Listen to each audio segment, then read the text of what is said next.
Hello everyone, কেমন আছো তোমরা সবাই? আশা করি তোমরা অনেক ভালো আছো আর আমিও ভালোই আছি। অনেক দিন ভিডিও করা হয় না, 3 দিনের ট্যুরে গিয়েছিলাম, সেই জন্য ভাবলাম ভিডিও করে নেওয়া যাক। যদিও এটা আমি একবেলারই ভিডিও করেছি, আর তো ভিডিও করাই হয়নি। আসলে আমি একজন ল্যাদখোর মানুষ গাইস, সেই জন্যই ভিডিও করা হয়নি।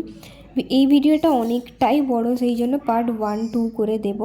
এখন আমরা যাচ্ছিলাম দেবকুণ্ডে, যেটা পাহাড়ের ওপর অবস্থিত মন্দিরটা, সেই জন্যই গাড়িগুলো করে যেতে হয়।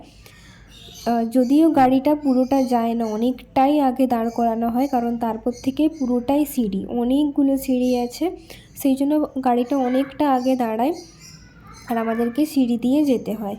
যেতে যেতে অনেক সুন্দর সুন্দর দৃশ্য পড়ছিল। ওইভাবে আমি কোথাও কোনোদিনও ঘুরতে যাইনি, কিন্তু এইবারে আমার দিদা, দাদু, মাসি সবাই যাচ্ছিল, আমাকে জোর করা হচ্ছিল, তাই জন্য আমি চলে গিয়েছিলাম। তো তোমাদের সাথে দেখা হচ্ছে নেক্সট পার্টে। ততক্ষণ আমার চ্যানেলটা সাবস্ক্রাইব করে দাও গাইস। টাটা।